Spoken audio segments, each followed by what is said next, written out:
नमस्कार दोस्तों, स्वागत है आप सभी का आपके अपने YouTube चैनल सरकारी भारत में। दोस्तों, इस वीडियो के अंदर हम डिस्कस करने वाले हैं DRDO MTS 2019-20 के बारे में। आप सभी को बता दूं, सबसे पहले ये बता दूं कि ये चैनल सिर्फ और सिर्फ DRDO MTS और SSC MTS के स्टूडेंट्स के लिए है। जो स्टूडेंट DRDO MTS की तैयारी कर रहे हैं, SSC MTS की तैयारी कर रहे हैं, वो स्टूडेंट इस चैनल को जरूर सब्सक्राइब करें, क्योंकि इस चैनल पर आपके लिए डेली एक टेस्ट होता है, वो बिल्कुल फ्री होता है और उसकी PDF भी आपको फ्री मिलती है। और DRDO MTS से रिलेटेड कोई भी अपडेट होती है वो भी आपके लिए सबसे पहले लाई जाती है। जनरल साइंस के 20 क्वेश्चंस के बारे में, 25 क्वेश्चंस के बारे में इस वीडियो के अंदर हम डिस्कस करेंगे। ऐसे ही क्वेश्चन आपको पेपर में देखने को मिलेंगे।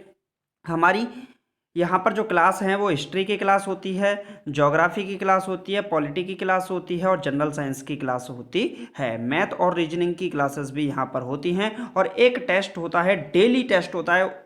इन सभी की फ्री PDF आपको हमारे व्हाट्सएप ग्रुप पर, जिसका लिंक डिस्क्रिप्शन में दे रखा है, उस पर डेली समय पर मिल जाता है। रोज शाम 5 बजे आपको ये क्लास मिलेगी, तो इसलिए आप इस चैनल को जरूर सब्सक्राइब कीजिएगा। तो चलिए दोस्तों, समय न गवाते हुए वीडियो को स्टार्ट करते हैं और अपने क्वेश्चंस को एक एक करके सॉल्व करते हैं। चलिए, तो पहला क्वेश्चन है आपकी स्क्रीन पर। अगर आपको PDF चाहिए इन क्वेश्चंस की, तो आप डिस्क्रिप्शन में लिंक दे रखा है व्हाट्सएप ग्रुप का, उस पर ज्वाइन हो जाइए। वो ग्रुप सिर्फ और सिर्फ DRDO MTS जो स्टूडेंट DRDO MTS की तैयारी कर रहे हैं, उन स्टूडेंट्स के लिए ही है। तो आप इस ग्रुप में जरूर ज्वाइन हो जाइएगा। पहला क्वेश्चन है, फर्स्ट क्वेश्चन है, श्वेत प्रकाश के वर्णक्रम स्पेक्ट्रम में प्रिज्म द्वारा सर्वाधिक विचलन होने वाला कौन सा रंग है? अब जैसे आपको 10th क्लास में पढ़ाया गया था कि एक प्रिज्म होता है, फिजिक्स में बताया गया था, एक प्रिज्म होता है, जब कोई श्वेत प्रकाश किरण जाती है तो उस पर विचलन होता है और वो 7 रंगों में विभाजित हो जाती है। कितने रंगों में? 7 रंगों में, जिसको आपको बताया भी था बिग ब्योर के नाम से, VIGBYOR के नाम से। तो सबसे ज्यादा विचलन किसका दिखता है? V का, यानी कि वॉयलेट का दिखता है। और यहां पर सबसे कम विचलन किसका दिखता है? रेड का दिखता है। तो इसका सही उत्तर है, वॉयलेट का मतलब होता है बैंगनी, तो सबसे ज्यादा विचलन होता है बैंगनी रंग का। अगर आपसे पूछे सबसे कम विचलन किसका होता है, तो रेड कलर का होता है। और सबसे बीच में कौन सा होता है? तो G यानी कि ग्रीन होता है, हरा होता है। ओके, तो आपसे ये 3 क्वेश्चन पूछ सकता है, फर्स्ट, सेकंड और थर्ड। रेड कलर का विचलन सबसे कम, सबसे ज्यादा वॉयलेट कलर का होता है, और बीच वाला जो कलर होता है वो कौन सा होता है? ग्रीन यानी कि हरा होता है। तो इसका सही उत्तर है वॉयलेट यानी कि बैंगनी। नेक्स्ट क्वेश्चन है, रेफ्रिजरेटर में प्रशीतक क्या होता है? अच्छा, रेफ्रिजरेटर होता है, जैसे आपके यहाँ पर उसे बोलते होंगे, हम सभी लोग जो बोलते हैं उसे बोलते हैं फ्रीजर के नाम से।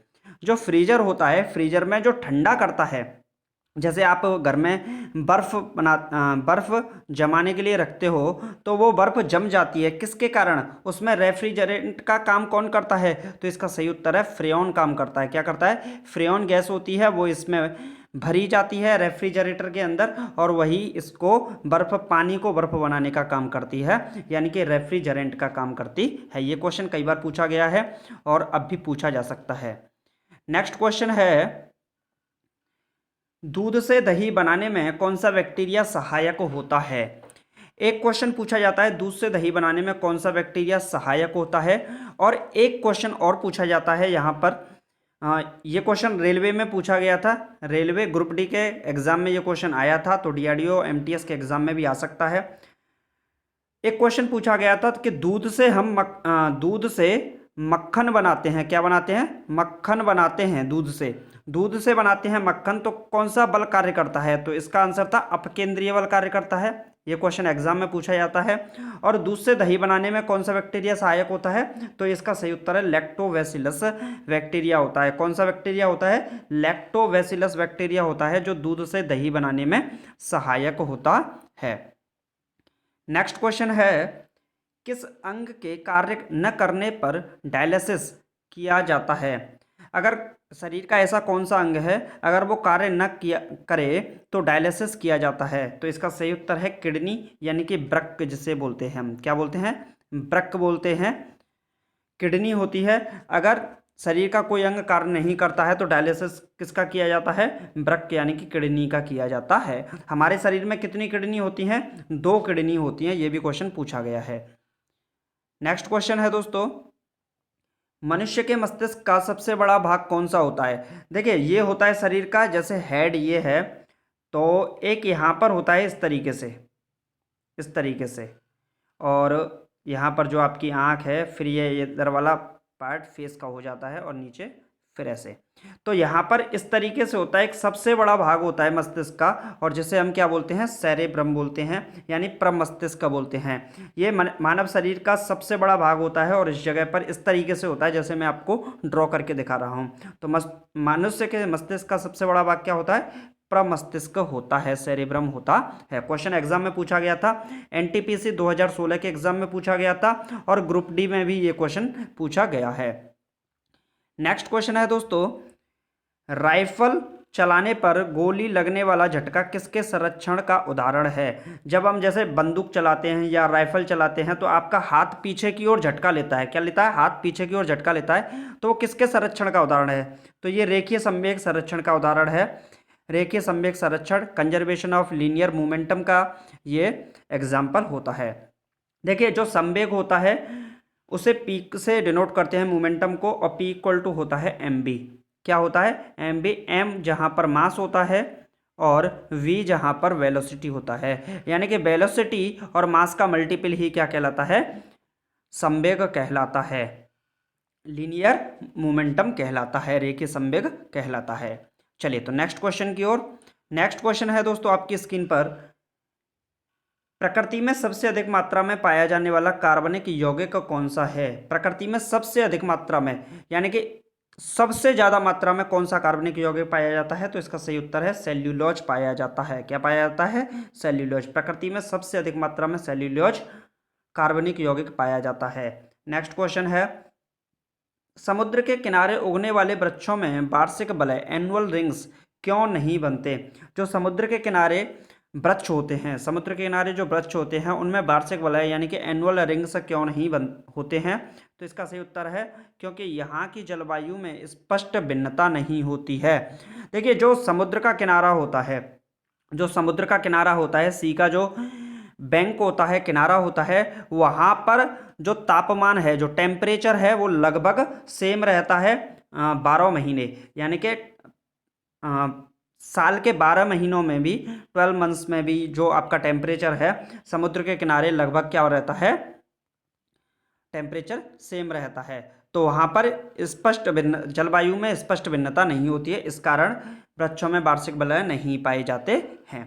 नेक्स्ट क्वेश्चन है, वृद्धावस्था का अध्ययन विज्ञान की किस शाखा के अंतर्गत किया जाता है? जैसे कोई व्यक्ति अगर 50 साल से ऊपर वाला हो जाता है तो हम उसे वृद्ध बोलने लग जाते हैं धीरे धीरे, और 60 से ऊपर हो जाता है तो रिटायरमेंट हो ही जाता है। तो इससे ऊपर अगर कोई व्यक्ति है और उसकी स्टडी की जा रही है, क्या की जा रही है? स्टडी की जा रही है, मान लीजिए साइंटिस्ट ही कर रहे हैं, तो इसकी स्टडी की जा रही है, तो उसे क्या बोलते हैं? उसे बोलते हैं जेरेंटोलॉजी। क्या बोलते हैं? जेरेंटोलॉजी। यानी वृद्धावस्था का अध्ययन विज्ञान की किस शाखा के अंतर्गत आता है? तो जेरोंटोलॉजी। जैसे वनस्पतियों का अध्ययन करते हैं तो हम जूलॉजी बोलते हैं, मनुष्य का अध्ययन करते हैं तो हम बायोलॉजी बोल देते हैं। और चलिए तो नेक्स्ट क्वेश्चन है दोस्तों आपकी स्क्रीन पर, डोलोमाइट CaCO3 किसका अयस्क है? डोलोमाइट CaCO3 किसका अयस्क है? तो ये कैल्शियम का अयस्क होता है। देखिए, इसको याद करने का सबसे अच्छा तरीका है CaCO3, Ca होता है Ca कैल्शियम का परमाणु एटॉमिक नंबर 20 होता है, और यह किसका अयस्क है? डोलोमाइट का अयस्क होता है। डोलोमाइट किसका अयस्क है? कैल्शियम का अयस्क है, यानी कि कैल्शियम का अयस्क क्या है? डोलोमाइट। याद करने के लिए, डोलोमाइट CaCO3 होता है जिसका एटॉमिक नंबर क्या होता है? 20 होता है। एग्जाम में पूछा जा सकता है। अच्छा, जो प्रोटॉन होते हैं और जो इलेक्ट्रॉन होते हैं और जो एटॉमिक नंबर होता है वो क्या होता है? सेम, इक्वल होते हैं। Proton equal to electron equal to atomic number के बराबर होता है। ये भी क्वेश्चन एग्जाम में पूछा गया था, ग्रुप डी के एग्जाम में भी पूछा गया था ये क्वेश्चन 2018 में। ओके, तो चलिए नेक्स्ट क्वेश्चन की ओर चलते हैं। नेक्स्ट क्वेश्चन है दोस्तों, देखिए समय नहीं गवाएंगे और अपने क्वेश्चंस को करते जाएंगे। अगर इसकी पीडीएफ आपको चाहिए तो व्हाट्सएप ग्रुप पर आप ज्वाइन हो जाइएगा, लिंक डिस्क्रिप्शन में दे रखा है, और चैनल को जरूर सब्सक्राइब कर लीजिएगा। नेक्स्ट क्वेश्चन है, खट्टे फलों में कौन सा विटामिन पाया जाता है? जैसे खट्टे फल हैं, संतरा है, और इसी तरीके से जो खट्टे फल होते हैं उनमें कौन सा विटामिन पाया जाता है? तो विटामिन सी पाया जाता है। क्या पाया जाता है? Vitamin C. अच्छा, विटामिन ए की कमी से कौन सा रोग होता है? तो आप सभी को पता होगा, विटामिन ए की कमी से रतौंधी रोग होता है। कौन सा रोग होता है? रतौंधी रोग। विटामिन बी की कमी से कौन सा रोग होता है? जैसे बी, तो बी से हो गया बेरी बेरी। कौन सा रोग होता है? Berry berry. विटामिन सी की कमी से कौन सा रोग होता है? स्कर्वी रोग होता है। कौन सा रोग होता है? स्कर्वी रोग होता है। ये क्वेश्चन पूछा जाता है। विटामिन सी की कमी से कौन सा रोग होता है? स्कर्वी रोग होता है। और विटामिन डी की कमी से कौन सा रोग होता है? विटामिन डी की कमी से रिकेट्स रोग होता है। कौन सा? रिकेट्स रोग, जिसे सूखा गला का रोग भी बोला जाता है। देखिए, एक आप सिर्फ और सिर्फ 25 क्वेश्चंस करने के लिए जा रहे थे, केवल और केवल 25 क्वेश्चंस करने के लिए जा रहे थे, लेकिन इसी में आप कम से कम 70 to 80 क्वेश्चंस को कंप्लीट कर लोगे। आगे बहुत ज़्यादा आपको फायदा मिलने वाला है इससे। ओके, तो चलिए नेक्स्ट क्वेश्चन की ओर चलते हैं। नेक्स्ट क्वेश्चन है, ध्वनि की तीव्रता मापने वाला यंत्र क्या कहलाता है? देखिए, इसका आंसर मैं आपको बताने वाला हूं। ध्वनि की तीव्रता मापने वाला यंत्र क्या कहलाता है? अब क्वेश्चन ये भी बनता है कि ध्वनि की तीव्रता को किस में मापा जाता है, यानी कि ध्वनि की तीव्रता मापने की इकाई क्या है, यूनिट क्या है? तो इसका आंसर है डेसिबल। ये क्वेश्चन पूछा गया है एनटीपीसी 2016 में भी पूछा गया था, और ये ग्रुप डी के एग्जाम में भी पूछा गया था, और भी बहुत सारे एग्जाम में ये क्वेश्चन पूछा जा चुका है कि ध्वनि की जो तीव्रता होती है वो किस यूनिट में, किस इकाई में मापी जाती है? तो डेसिबल में मापी जाती है। अब इसका क्वेश्चन का आंसर क्या है? ध्वनि की तीव्रता मापने वाला यंत्र क्या कहलाता है? तो उसे बोलते हैं ऑडियोमीटर। क्या बोलते हैं? ऑडियोमीटर बोलते हैं। नेक्स्ट क्वेश्चन है, दूध का खट्टा होना किसके द्वारा होता है? दूध खट्टा किसके द्वारा होता है? देखिए, एक क्वेश्चन बनता है, दूध खट्टा किसके कारण होता है? Number 1 question. Number 2 question, group D के एग्जाम में एक क्वेश्चन पूछा गया था।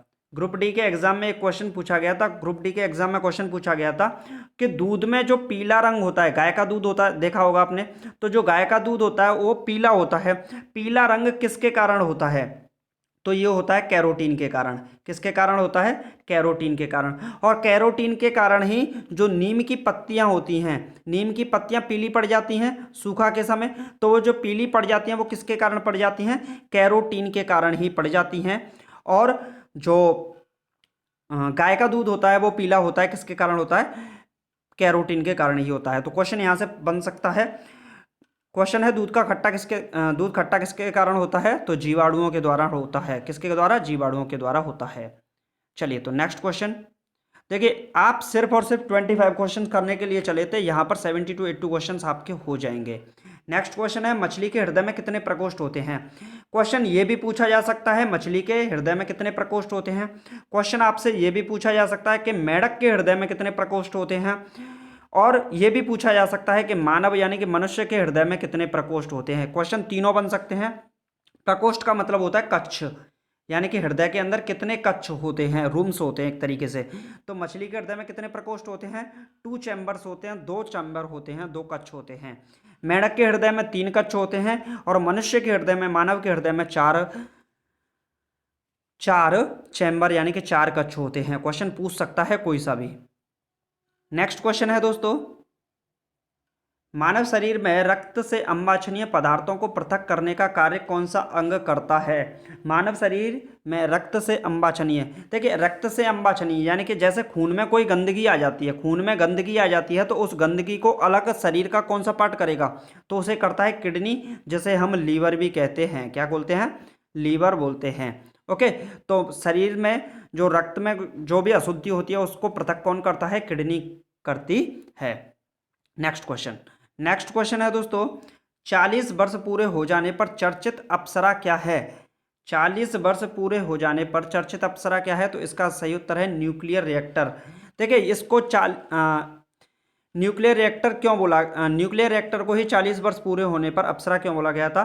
क्योंकि अप्सरा नामक एक न्यूक्लियर रिएक्टर भारत ने छोड़ा था, सैटेलाइट छोड़ा था, एक सैटेलाइट छोड़ा था भारत ने, और अप्सरा नाम था उसका, तो वो छोड़ा था। उसी के ऊपर 40 वर्ष होने पर इसे न्यूक्लियर रिएक्टर को ही अप्सरा कहा जाता है। नेक्स्ट क्वेश्चन है दोस्तों, डायनामो का क्या कार्य है? डायनामो, देखिए डायनामो का काम, जैसे आपने जैसे शादी विवाह फंक्शंस होते हैं तो उनमें जनरेटर लगता है। क्या लगता है? जनरेटर। जब लाइट चली जाती है तो उसके लिए जनरेटर का उपयोग किया जाता है। तो जनरेटर जिसे होता है उसी को तो सबसे पहले डायनामो बोलते हैं। क्या बोलते हैं? डायनामो। जनरेटर को ही क्या बोलते हैं? डायनामो बोला जाता है। First question. अब बात होती है डायनामो का काम क्या होता है। आप उस जनरेटर के अंदर क्या डालते हैं? डीजल डालते हैं, या फिर पेट्रोल वाला हो तो पेट्रोल। देखिए मेरे को तो डीजल का ही पता है। जैसे क्या डालते हैं आप? डीजल डालते हैं। डायनामो के अंदर क्या डालते हैं? डीजल डालते हैं। अब वो हमें क्या बना के देता है? इलेक्ट्रिसिटी बना के देता है, यानी कि करंट बना के देता है। क्या बना के देता है? करंट बना के देता है। डीजल पेट्रोल डाला डायनामो के अंदर, वो हमें करंट बना के देता है। तो यांत्रिक ऊर्जा को, ये कौन सी मैकेनिकल एनर्जी हो गई? कौन सी एनर्जी हो गई? Mechanical energy. पेट्रोल डीजल क्या हो गया? Mechanical energy. करंट क्या हो गई? विद्युत ऊर्जा, इलेक्ट्रिसिटी हो गई। तो यांत्रिक ऊर्जा को विद्युत ऊर्जा में परिवर्तित कर देता है। डायनामो का क्या कार्य है? यांत्रिक ऊर्जा को विद्युत ऊर्जा में परिवर्तित कर देता है। चलिए तो नेक्स्ट क्वेश्चन की ओर चलते हैं बहुत अच्छे से। देखिए नेक्स्ट क्वेश्चन है, पिंच ब्लेंडी से कौन सा रेडियो एक्टिव तत्व प्राप्त किया गया था? पिंच ब्लेंडी से कौन सा रेडियो एक्टिव तत्व प्राप्त किया गया था? तो इसका सही उत्तर है रेडियम प्राप्त किया गया था। आप इसको डायरेक्ट याद कर सकते हैं।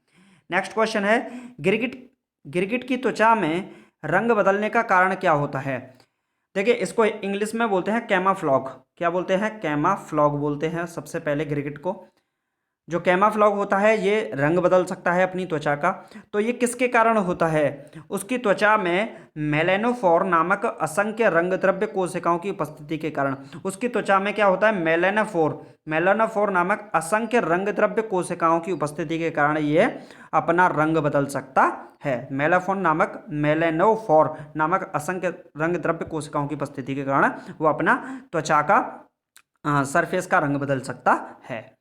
चलिए तो नेक्स्ट क्वेश्चन है आपकी स्क्रीन पर, मछली के हृदय में कितने प्रकोष्ठ होते हैं? 2। तो ये तो हो गया अपना भी। चलिए तो नेक्स्ट क्वेश्चन है, देखिए यहाँ पर आपको क्या दिखा? सब्सक्राइब, तो इसको पहले सब्सक्राइब कर दीजिएगा। नेक्स्ट क्वेश्चन है, कार्बन डेटिंग विधि किसकी आयु निर्धारित करने के लिए अपनाई जाती है? कार्बन डेटिंग विधि किसकी आयु निर्धारित करने के लिए अपनाई जाती है? क्वेश्चन है कार्बन डेटिंग विधि। क्वेश्चन एक और बनता है यहां से, पृथ्वी की आयु का आकलन कैसे किया जा सकता है? पृथ्वी की आयु का, तो यूरेनियम डेटिंग विधि द्वारा। किसके द्वारा? यूरेनियम डेटिंग विधि द्वारा पृथ्वी की आयु का निर्धारण किया जा सकता है, आकलन किया जाता है। अगर हमें अर्थ की पृथ्वी की आयु निर्धारित करनी है, कितनी आयु है पृथ्वी की, तो वो यूरेनियम डेटिंग काल निर्धारण विधि द्वारा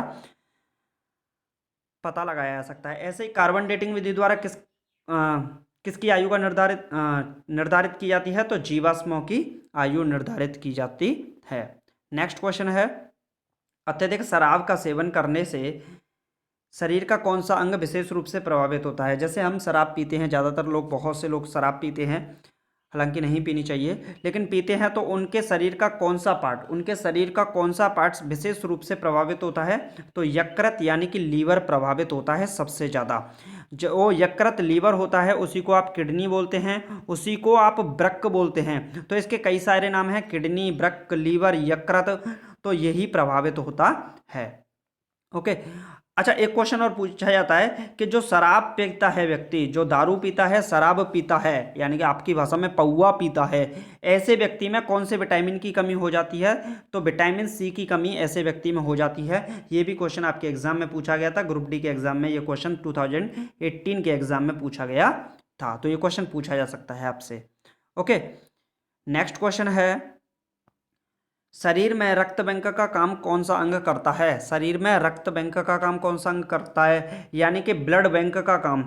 ब्लड बैंक का काम हो गया, यानी कि ब्लड बैंक का मतलब ब्लड को इकट्ठा करे, ऐसा कौन सा है पार्ट है? तो इसको बोलते हैं प्लीहा। क्या बोलते हैं? प्लीहा बोलते हैं हिंदी में, इंग्लिश में बोलते हैं इसे स्प्लीन, और इसका तीसरा नाम है तिल्ली। अगर कहीं पर तिल्ली लिखा है, प्लीहा लिखा है या स्प्लीन लिखा है, तो तीनों के तीनों क्वेश्चंस क्या आंसर क्या होंगे? सही माने जाएंगे। तो शरीर में ब्लड बैंक का काम कौन करता है? तिल्ली, स्प्लीन या प्लीहा कार्य करता है। चलिए तो नेक्स्ट क्वेश्चन, नेक्स्ट क्वेश्चन है, हरे पौधों में प्रकाश संश्लेषण की इकाई क्या कहलाती है? हरे पौधों में प्रकाश संश्लेषण फोटोसिंथेसिस, फोटोसिंथेसिस की इकाई यूनिट क्या कहलाती है? फोटोसिंथेसिस को किसमें यूनिट की इकाई क्या है, किसमें मापा जाता है? तो इसका सही उत्तर है क्वांटोसोम। क्वांटोसोम इसकी यूनिट कहलाती है, इकाई कहलाती है।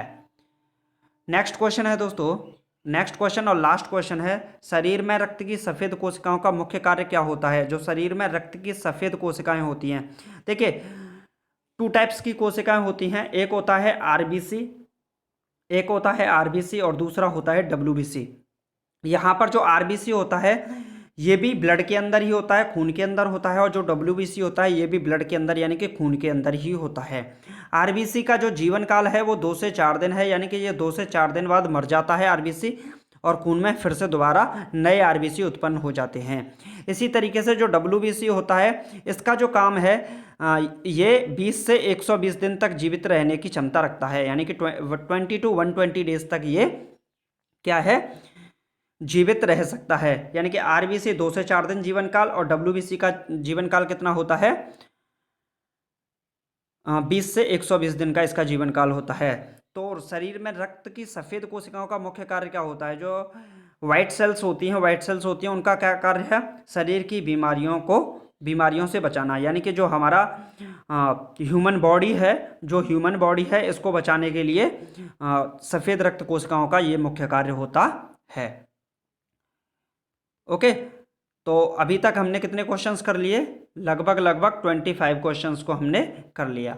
उम्मीद है आपको वीडियो अच्छा लगा होगा। देखिए हमने सिर्फ और सिर्फ 22+ मिनट की 23 मिनट की ये वीडियो है और इसमें बहुत कुछ सीखने को मिला। आपको मैंने 25 क्वेश्चंस कराए, लेकिन उन 25 क्वेश्चंस के साथ मैंने कम से कम 70 क्वेश्चंस बताए। हर एक क्वेश्चन के साथ आपको 3-4 पॉइंट आपको क्लियर करवाए, जिससे आपके कम से कम 100 क्वेश्चंस इस वीडियो से क्लियर होंगे।